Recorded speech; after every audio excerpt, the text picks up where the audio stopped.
je voudrais annoncer une bonne nouvelle à quelqu'un en lui disant que de la même manière que Jéhovah, ou Yehowa du moins, est élevé au-dessus de tout,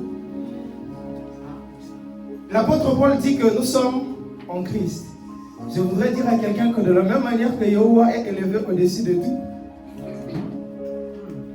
je crois que quelqu'un sait déjà où est-ce que je vais en venir. De la même manière que Yehowa est élevé au-dessus de tout, il t'a placé au-dessus de tout ce qui est autour de nous. On ne se rend pas compte souvent de notre position spirituelle. Il faut savoir que ce chant-là, il est très puissant. Quand tu le chantes, réalise le Yehowa qui est élevé au-dessus de tout, qui habite en toi, il n'est pas loin. Et c'est lui qui te place également au-dessus de tout. Ne l'oublie pas. Donc,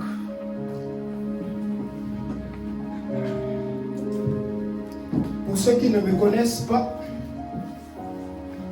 je suis le frère Amour Yona, chantre de l'Éternel, artiste musicien, compositeur, informaticien, chercheur d'emploi, prédicateur de l'évangile, célibataire. Donc c'est ça. Je ne sais pas s'il faudrait qu'on resalue ceux qui sont... Parce que le modérateur, il a pris... Quand je l'ai regardé, j'ai dit, mes frères, c'est moi qui devais faire ça. Tu as pris... Donc je ne sais pas si tu peux saluer la personne qui est à côté de toi. Tu lui dis, bienvenue encore. Après, à 3, demande-lui son nom. Demande-lui son nom. Redemande-lui son nom. À 3, on va crier Jésus. 1, 2, 3. À 3, tu vas crier le nom de ton voisin de gauche. 1, 2, 3. À 3, tu cries le nom de ton voisin de derrière. 1, 2, 3. Voisin, on dit voisin, c'est-à-dire des 4 coins, il y a des voisins. Tu vois, un voisin devant, derrière. Voisin, c'est voisin. On dit voisin, toi tu regardes ce point, c'est le gars à gauche. Est-ce que le multimédia peut nous afficher le thème de l'année? Tu peux mettre un peu de volume. Voilà. À 3, on va lire le thème de l'année ensemble. 1, 2, 3. Ayant les regards fixés sur Jésus, parvenant à l'unité dans l'amour pour manifester la plénitude de Dieu. Je voudrais déjà signifier quelque chose ici qui ne peut pas avoir d'unité sans amour. C'est impossible. Et l'axe de ce mois, c'est avoir la foi vivante en Jésus pour la vie éternelle. Avoir la foi vivante en Jésus pour la vie éternelle. Lorsque j'ai vu cet axe du mois, bon, j'avais reçu le message avant, plusieurs mois avant, et quand j'ai vu l'axe du mois, je me suis dit, est-ce que c'est moi qui ai tapé poteau ou c'est le pasteur? Parce que ça n'allait pas ensemble en fait. Je me suis posé, sérieusement, je me suis dit, attends, non, pas le pasteur quand même. J'étais obligé de repartir vers le AP pour lui dire, vieux, dis-moi, est-ce que j'ai tapé poteau? Après il me dit, non. J'ai dit, d'accord, il y a foi. Je me suis bien rédigé le message et quand j'ai envoyé au pasteur, moi j'espérais qu'il puisse corriger ou me dire, voilà, tu es hors thème. Il me dit, c'est bon. Il dit, ok. Donc c'est Dieu alors. Donc, comme thème, j'ai choisi une voie par excellence. 2 points. La foi, l'espérance et l'amour.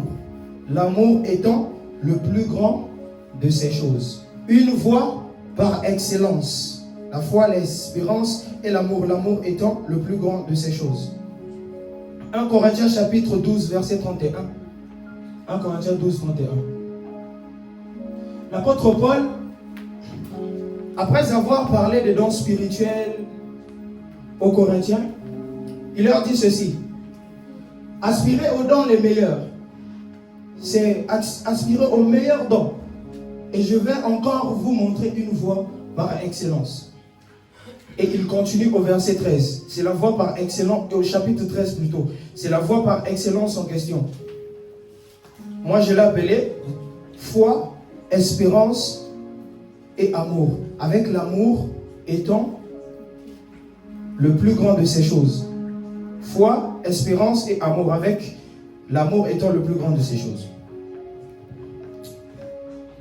Nous pouvons lire Colossiens chapitre 1, versets 3 à 5. Nous disons constamment toute notre reconnaissance à Dieu, le Père de notre Seigneur Jésus, lorsque nous prions pour vous. En effet, nous avons été informés de votre foi en Jésus et de l'amour que vous avez pour les saints, à cause de l'espérance qui vous est réservée au ciel. À cause de l'espérance qui vous est réservée au ciel. Cette espérance, vous en avez déjà entendu parler par la parole de la vérité, l'évangile. L'objectif de mon message, c'est de montrer par quel moyen notre foi est rendue vivante afin d'atteindre notre espérance qui est la vie éternelle. Ça sera ça l'objectif. Tout ce que je serai en train de dire ici, c'est pour nous montrer par quel moyen est-ce que notre foi est rendue vivante afin d'atteindre l'espérance. Pour commencer, nous allons d'abord définir ce que c'est que la foi et l'espérance. On dit souvent que la foi, c'est la ferme assurance des choses qu'on espère, n'est-ce pas? Une démonstration de celles qu'on ne voit pas. Répondons-moi à ma question, n'est-ce pas? On dit aussi que la foi est aussi cette confiance inébranlable que nous avons envers Dieu. Et cette confiance dépend essentiellement de sa parole. Je voudrais signifier quelque chose ici. On dit que la foi vient de ce qu'on entend. Et ce qu'on entend vient de la parole de Dieu. En réalité, ce n'est pas la parole on entend. Bon, disons, il y a un élément qui nous permet d'écouter la parole. Si je fais ceci. Est-ce que vous m'avez écouté? Mais pourtant, j'ai redit la même chose. Par quoi est-ce que vous avez entendu ma parole? Par ma voix, n'est-ce pas? Or, la foi vient de la voix de la personne qui te parle. Quand c'est ton père qui te promet quelque chose, tu n'as pas foi en ce que ton père te dit parce que il t'a dit. C'est parce qu'il est ton père que tu crois. C'est la même chose avec Dieu. Quand c'est le Seigneur qui te dit, tu as foi en ce qu'il te dit, pas parce qu'il est Dieu. C'est ce qui fait notre différence avec les païens. Eux, ils croient en un Dieu. Nous, on a foi en un Père. Nous, on a foi en un Père. Je disais à quelqu'un hier que le Père qui a pris soin de nous hier, même s'il semble silencieux aujourd'hui, prendra soin de toi demain. Le Père qui a pris soin de toi hier, même s'il semble silencieux aujourd'hui, prendra soin de toi demain. Alors, garde la foi. Continue d'espérer par rapport à ce qu'il te dit. Alors, l'espérance est le sentiment. L'espérance est le sentiment que notre vie est digne d'être vécue, qu'elle est portée quoi qu'il arrive, même dans la Bible. L'espérance, c'est ce sentiment que tu as de dire que la vie là est digne d'être vécue. La vie éternelle là. Voilà pourquoi l'apôtre Paul dit que c'est notre espérance. Peu importe ce qui peut arriver, tu dis, forcé, je vais arriver. Peu importe le nombre de fois que je vais tomber, je vais me relever pour y arriver. Alors, on ne peut pas parler de foi sans parler d'espérance. Parce que la foi est une ferme assurance des choses qu'on espère. On ne peut pas parler de foi sans espérance, on ne peut pas parler d'espérance sans foi. Alors, notre foi, pour qu'elle soit qualifiée comme étant vivante, elle doit présenter les caractères que j'ai appelés fruits de la foi. Pour que notre foi soit vivante, elle doit présenter les caractères que j'ai appelés fruits de la foi. Alors c'est quoi les fruits de la foi? J'ai noté l'obéissance à Dieu, la soumission à Dieu, la confiance en Dieu, la persévérance et puis l'espérance. Je reviens. Fruits de la foi. S'il y a des gens qui veulent noter, peuvent noter. 1. Obéissance. 2. Soumission. 3. Confiance. 4. Persévérance. 5. Espérance. Dis à ton voisin, obéissance. Dis à ton voisin, obéissance à Dieu. On ne peut pas parler de foi sans parler de obéissance à Dieu. Ce qui fait la différence entre nous et puis d'autres religions, c'est quoi? C'est que nous, notre Dieu, il est non pas seulement notre Père, mais il est aussi notre Seigneur, d'accord? Et on doit lui obéir. Si on n'obéit pas, la foi, notre foi devient une simple croyance. Si on manque d'obéissance, notre foi demeure une simple croyance. Tu dis, je crois que Dieu existe et c'est tout. C'est ce qui fait la différence entre les païens. Quand on dit entre les païens et nous, quand on dit la vie chrétienne est une vie de foi, tu dois mettre 2 points, obéissance en premier lieu. Si tu n'obéis pas, souvenez-vous de Abraham. La promesse que Dieu lui a faite s'est accomplie parce qu'il a obéi. S'il n'était pas parti de la maison de son père, Isaac ne devait pas naître, Israël ne devait pas naître, Jésus ne devait pas venir par Israël. Et puis peut-être que jusqu'aujourd'hui, ça allait être catastrophique. Tu vois, toute la destinée de l'humanité reposait sur la foi de Abraham. Donc je voudrais dire à quelqu'un que si le Seigneur te dit de retourner au pays, même si tu te dis qu'il n'y a rien là-bas, il faut retourner. Amen. D'accord? Oui, oh, je vous dis la vérité, c'est choquant quand tu vois la réalité de ton pays. Hein? Et puis tu vois ce que le Seigneur te dit. Tu dis, mais attends, Dieu, j'ai l'impression que toi et moi, on ne voit pas la même chose. Je voudrais te dire ceci. Le Seigneur sait voir ce que tu ne vois pas. Le Seigneur sait voir ce que tu ne vois pas. Certains d'entre nous ne savaient pas peut-être qu'il devait arriver au Maroc. Moi, dans ma tête, je me disais même pas. J'étais là devant ma télévision, je réfléchissais parce que j'avais mal bossé au bac. Je n'espérais plus avoir 14 de moyenne ou plus. Je me disais que, bon, là, je n'aurais pas la bourse. Chose bizarre, j'étais là devant ma télévision, c'est le directeur de mon école qui m'appelle pour me dire que tu as eu la bourse. Demandez-moi avec quelle moyenne? Avec 11 de moyenne. C'est pas parce que je suis bête. Il y a eu des circonstances, on n'avait pas de prof, beaucoup de choses. Mais toute une école où vous n'avez pas près de 4 professeurs. Et le jour du bac, tu arrives, il y a la matière en question. Tu es là, tu regardes la copie te regarde. Vous regardez. Et le Seigneur, imaginez que tout un département, j'étais le seul. Il y a une fille qui était devant moi. Elle, on ne l'a pas pris. Mais c'est moi, on a pris. Et tu imagines un peu, un tel Dieu, il me dit de retourner au pays. Et puis je vais rester là, je vais dire, bon, retourner au pays. Je sais que celui qui a pris soin de moi hier, le Père là, même s'il reste silencieux aujourd'hui, prendra forcément soin de moi demain. Pour cela, je dois obéir à ce qu'il me dit. En deuxième lieu vient la soumission. Tu dois être soumis à ton Seigneur. La soumission est liée à l'obéissance. Tu dois être soumis. Non, en fait, je ne sais pas comment je vais dire ça comment. On dit que Jésus est notre Seigneur et Sauveur. Seigneur en premier lieu. Et puis Sauveur. Il est Seigneur parce qu'on doit être soumis à sa volonté. Avant de faire toute chose, tu attends sa volonté. Qu'est-ce qu'il dit? Parce que tu risquerais d'aller et puis de taper poteau. Après tu reviens pour demander son avis encore. Tu vas faire un long story, long détour. Tu vas tourner jusqu'à tu reviens. La volonté de Dieu nous fait gagner du temps. La soumission à Dieu nous fait gagner du temps.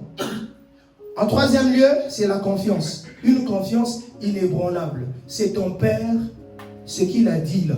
J'ai confiance en mon Père. On monte, on descend. Tu imagines un peu, tu ne sais pas si ton Père il est fort. Mais toi, dans ta tête, tu dis que ton Père peut taper tout le monde. N'est-ce pas? Lorsqu'on était gamin, il y a ton frère, des fois, même avec ton frère, lorsque vous vous bagarrez, tu lui donnes des coups. Mais quand quelqu'un te tape dehors, tu dis, je vais appeler mon grand frère. Parce que pour toi, tu te dis que c'est lui le héros. Et tu peux arriver là, on te tape avec ton frère. Correctement. Hein? C'est nous, on appelle ça le couteau. Toi-même, quand tu entends le couteau là, ça dit qu'on te tape, tout ton corps te fait mal. Mais tu continues d'avoir confiance en ton grand frère. Tu sais que même si on me provoque, si on me fait quelque chose, mon grand frère va me défendre, n'est-ce pas? Me défendre plutôt, n'est-ce pas? En quatrième lieu vient la persévérance. Même quand ça ne marche pas, on continue de persévérer. Il y a une image qui me vient en tête, je vois une pompe dont on a ouvert le robinet et il y a une pierre en bas. Au fur et à mesure que l'eau tombe sur la pierre va se fissurer, n'est-ce pas? C'est la même chose. Persévérance, continue. Si c'est ce que le Seigneur a dit, il a dit reste là. Persévère. Même si c'est difficile, comme on l'a dit, Ramitos te chauffe. Si c'est là-bas, il a dit, viens à l'église. S'il a dit, viens chanter. S'il a dit, viens servir à l'accueil. S'il a dit, va au multimédia. Et puis tu n'as rien. Marche. Même dans ce froid, marche. Je me souviens du jour où je suis parti de Technopole jusqu'à chez moi, à pied. Ceux qui connaissent Technopole savent. On allait m'envoyer de l'argent, mais il y avait un problème avec les agences au pays. Donc, Mackenzie. Donc, j'ai tapé près de, je ne sais pas si c'est 10 km ou si c'est quoi, à pied, j'ai marché sous le froid. Les rhumatismes dont j'ai souffert les années sont revenus à cause du froid là. Mais le dimanche, j'étais à l'église, je dansais, je chantais. C'est ceux qui étaient proches de moi qui savaient que j'ai marché. Persévérer. Dans la prière, persévérer. Continue de taper dessus. Même si ça ne se casse pas la pierre en question, continue de taper dessus. À force de taper, en fait ce qui se passe c'est quoi? C'est qu'à force de taper, il y a des fissures qui se font de l'intérieur. Donc à force de taper, ça commence de l'intérieur, ça s'agrandit, puis pouf. Continuons de persévérer. Pour finir, c'est l'espérance. C'est l'espérance. Continue d'espérer. Même quand c'est tellement difficile, ramène en toi ce sentiment qui te dit que demain sera meilleur. Même si aujourd'hui c'est dur. Je suis avec Dieu. Non, c'est même pas je suis avec Dieu. Dieu il est en moi. Demain sera meilleur. Continue d'espérer. Lorsque ta foi, je disais, se limite à croire, tu ne diffères en rien d'un non-croyant. Lorsque ta foi se limite à un simple, disons, juste à dire je crois, tu ne diffères en rien d'un non-croyant. Pourquoi tu sois différent du païen là? Tu dois passer par obéissance, soumission, confiance, espérance, persévérance.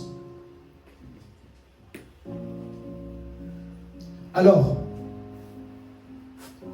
l'apôtre Paul, il parle de quelque chose afin de pouvoir rendre vivante la foi.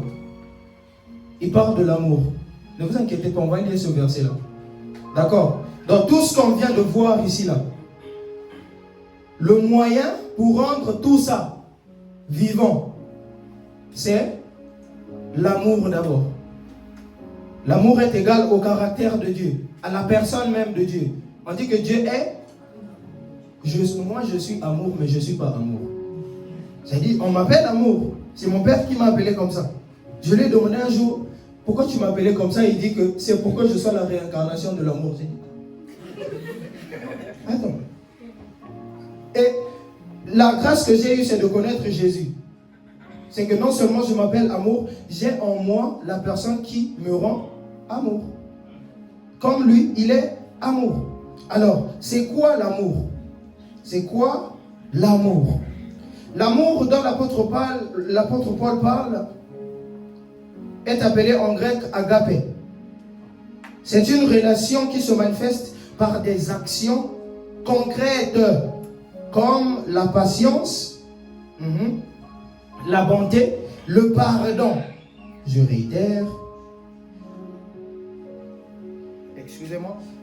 L'amour ou agapé est une relation qui se manifeste par des actions concrètes comme la patience, la bonté, le pardon et le fait de ne pas chercher son propre intérêt personnel, car il est éternel, car cet amour est Cet amour est le plus grand.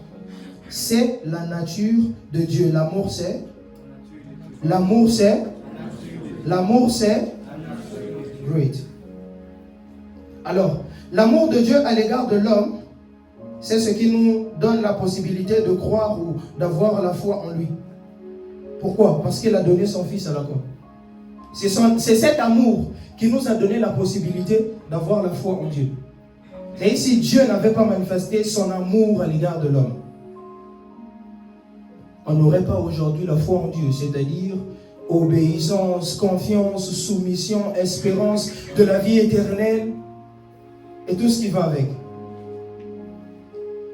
Si le multimédia peut nous afficher Romains chapitre 5, juste pour illustrer ce que je viens de dire tout à l'heure.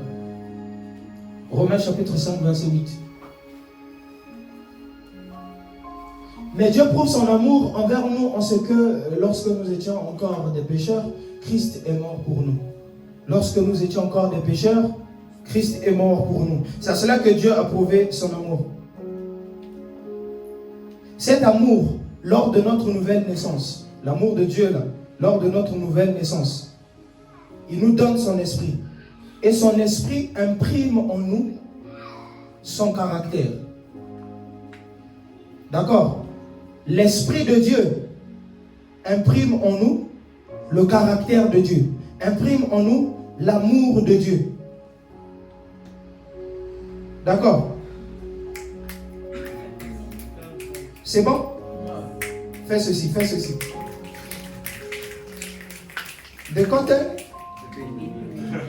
Comment ça de Bimder?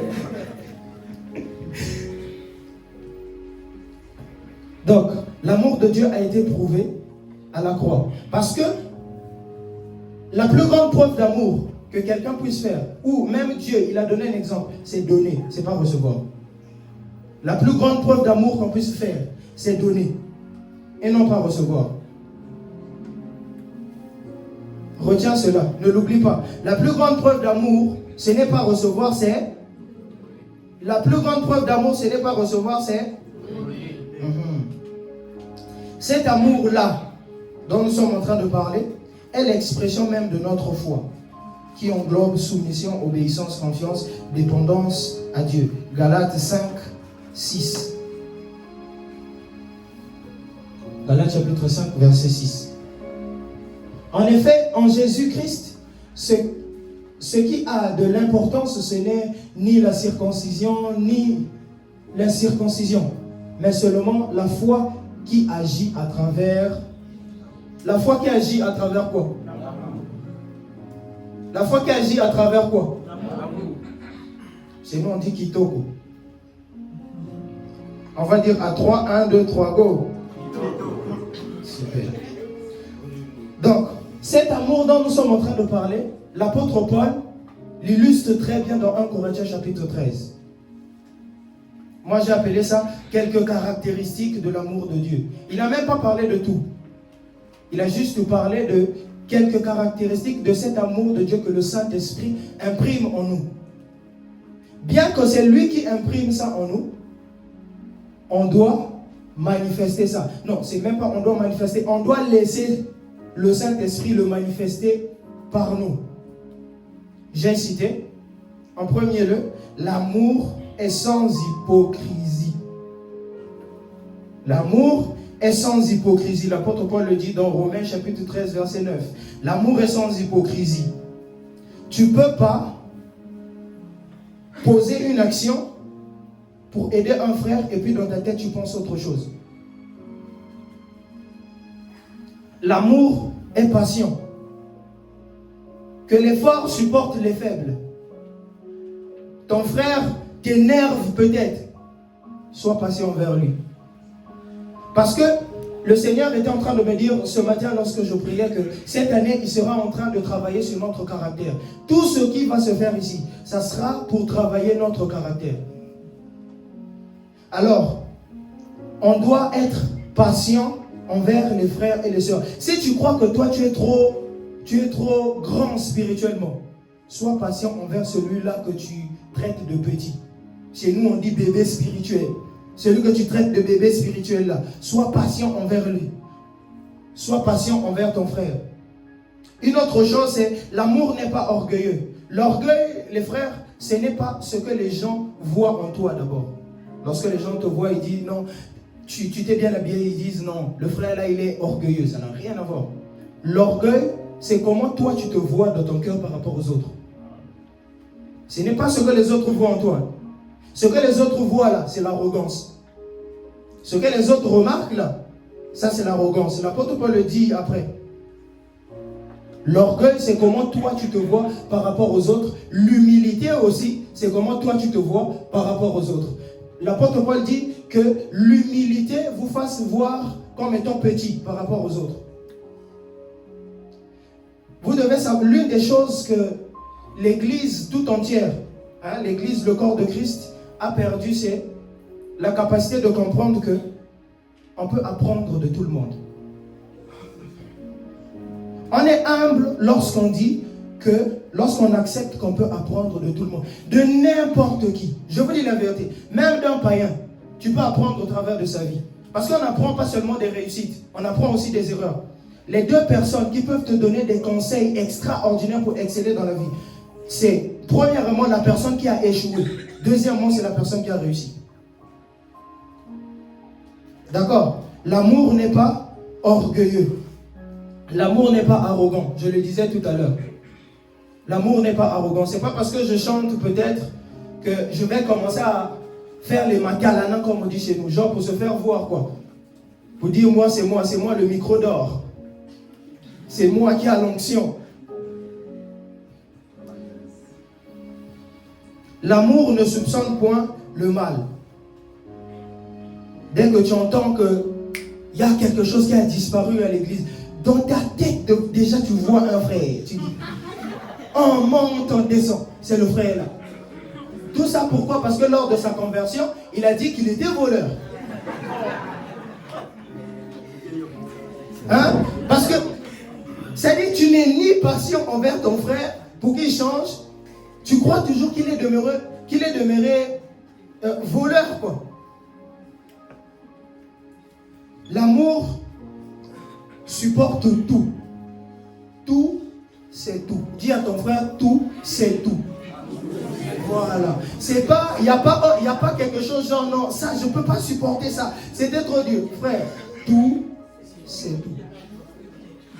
Tu dis non, le frère là, il m'énerve. La tête du frère là m'énerve. Je ne sais pas. Une fois, je parlais avec ma petite soeur. C'est ma petite soeur qui me dit, ah, moi, le frère là, je n'aime pas. J'ai dit, attends. Tu n'as jamais parlé avec le frère. Il t'a fait quoi? Comment est-ce que tu as commencé? Je ne sais même pas comment je vais dire ça. J'étais ébahi quoi, parce qu'il disait. L'amour supporte tout. Les mauvais caractères des autres, supportez. Et supportons. Et soyons patients envers les autres. Cette année, soyons patients. Dieu sera en train de travailler par notre caractère. Mais n'oubliez pas que le frère aiguise le frère. La sœur aiguise la sœur. Je vais revenir encore. Le frère aiguise la sœur et la sœur aiguise le frère. N'oublions pas ça. Toute cette année, que ça revienne dans ta tête. Quand le frère va t'énerver, tu dis bon, il est en train de m'aiguiser. C'est pour laisser paraître en toi le fruit de l'esprit qui est l'amour. L'amour n'est pas envieux. Lorsque tu vois Joas jouer à son piano, tu dis, ah, il fallait que ça soit moi. Pourquoi? Pourquoi c'est pas lui? L'amour ne s'irrite pas. L'amour ne s'irrite pas. L'irritation, c'est quoi? Parce que je pense qu'il y a une différence entre la colère et puis l'irritation. Irrité, là, c'est plus grand, quoi. Hein? Genre, dès qu'un autre fait quelque chose, oh, ça t'énerve, tu as envie de taper le frère. Je vous dis la vérité, moi des fois ça m'arrivait, lorsque quelqu'un disait quelque chose qui n'allait pas, j'avais envie de lui taper la guitare quoi. L'amour ne s'irrite pas. Pour finir, l'amour ne fait rien de malhonnête. L'amour ne fait rien de malhonnête. On t'a donné l'argent de l'église, même si la dynamitos te chauffe comment, garde l'argent de l'église. L'amour n'est pas malhonnête. 1 Corinthiens chapitre 4, versets 7 à 8. Bien-aimés, aimons-nous les uns les autres, car l'amour vient de Dieu, et toute personne qui aime est née de Dieu et connaît Dieu. Toute personne qui aime est née de... Pas toute personne qui se fait aimer, qui veut se faire aimer. C'est toute personne qui aime. Aimer, c'est quoi? Le Seigneur dit, aimez-vous les uns et les autres. Dis à ton voisin, aimons-nous les uns et les autres. Aimons-nous les uns et les autres. Ça veut dire quoi? Le frère Willy Christ m'aime, moi, je l'aime. Je n'attends pas son amour, lui également, il n'attend pas mon amour. Mais je l'aime parce que c'est Christ qui m'a aimé le premier et c'est lui qui a pris pour moi son amour. Je l'aime parce que c'est un commandement. Ce n'est pas un sentiment. Si tu aimes comme un sentiment, tu vas te lasser. Tu vas dire, voilà pourquoi on entend, non, l'amour est fini dans le cœur. Comment ça? Comment ça, l'amour est fini? L'amour est éternel. L'amour est éternel. Maintenant, comment se fait-il que l'amour va finir? Quelque chose qui est éternel. Pourquoi? Parce qu'on aime comme un sentiment, on n'aime pas comme un commandement. C'est un commandement. Aimez-vous les uns et les autres. Tu m'aimes, je t'aime. C'est pas que parce que tu m'aimes, je dois t'aimer. Non, non. Je t'aime parce que c'est un commandement. Tu m'aimes parce que c'est un commandement. Même si moi, je ne t'aime pas, toi, aime-moi. Aime-moi. Même, sérieusement, même si toi, tu ne m'aimes pas, je vais t'aimer. Je vais t'aimer jusqu'à... Mais le frère là, il a quel problème avec moi? Je vais t'aimer.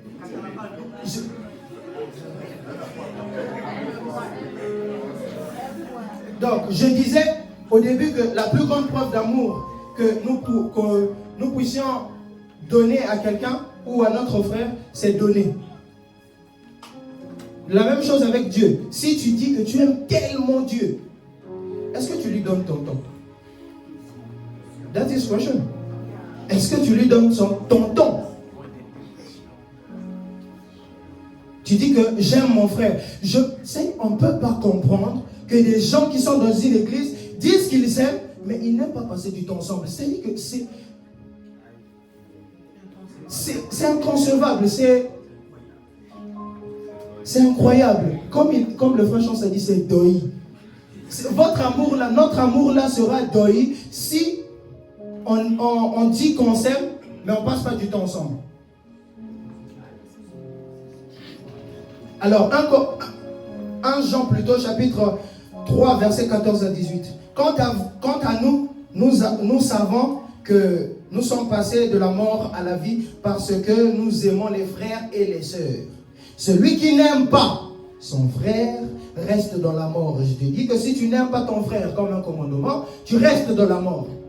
Maintenant, les choses qui prouvent que tu n'aimes pas ton frère, ce sont les choses qu'on a citées. Orgueil, manque de patience, tout ce qu'on a cité là, en amont. Vous vous en souvenez, non? Ce sont ces choses qui prouvent que nous n'aimons pas nos frères. Maintenant, ceux qui aiment sont passés de la mort à la vie. Tout homme qui déteste son frère est meurtrier. Si tu détestes ton frère, tu es un tueur. Meurtrier même, c'est bien. Tu es un tueur. Tu es un tueur si tu détestes ton frère. Et vous savez qu'aucun meurtrier n'a la vie éternelle. Aucun meurtrier n'a la vie éternelle en lui. Voici comment nous avons connu l'amour. Christ a donné sa vie pour nous. Nous aussi, nous devons donner notre vie pour les frères. Voilà pourquoi j'ai dit que c'est donner. La preuve d'amour, ce n'est pas recevoir. Si quelqu'un possède des biens de ce monde, voit son frère dans le besoin et lui ferme son cœur, comment l'amour de Dieu peut-il demeurer en lui? Petit enfant, n'aimons pas en parole et avec la langue, mais en acte et avec vérité. Par là, nous saurons que nous sommes de la vérité et nous rassurerons notre cœur devant lui. En effet, même si notre cœur nous condamne, Dieu est plus grand que notre cœur et il connaît tout.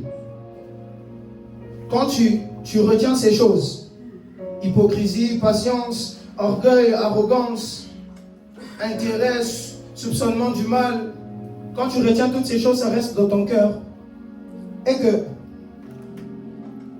que tu n'appliques pas cela, alors laisse-moi te dire que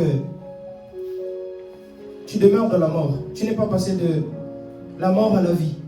Même si tu as la vie éternelle en toi par le Saint-Esprit, tu demeures dans la mort.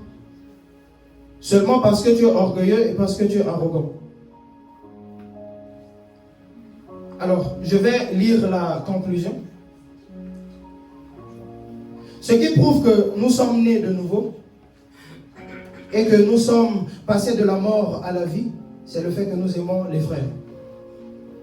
En définitive, pour que nous atteignions notre espérance qui est de vivre éternellement dans la gloire comme les héritiers de Dieu et les co-héritiers de Christ, nous devons garder et demeurer dans la foi, une foi agissante et vivante en Dieu par l'amour. Et nous ne devons surtout pas oublier, toute la foi chrétienne est fondée sur l'amour de Dieu et ne peut être vivante et agissante sans l'amour de Dieu, répandu dans nos cœurs par son esprit. Sans amour, on ne peut atteindre la vie éternelle, bien qu'elle demeure en nous par l'esprit de vie. Nous n'avons pas été envoyés pour se faire aimer, mais plutôt pour aimer, donc manifester l'amour de Dieu. La foi chrétienne est une foi active et non passive. Nous avons foi en un seul Dieu, comme nous venons de le lire tout à l'heure. Nous avons une espérance et un seul moyen de l'atteindre, faire vivre notre foi. Je nous encourage à garder notre foi vivante et active, quoi qu'il arrive. Gardons la foi, quoi qu'il arrive.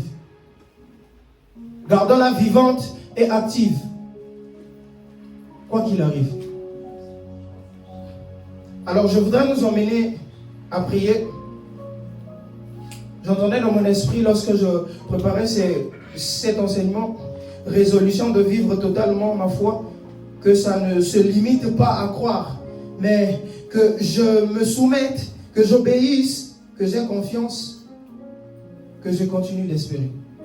On va d'abord dire merci à l'Esprit, mais aussi lui demander de nous donner cette capacité-là,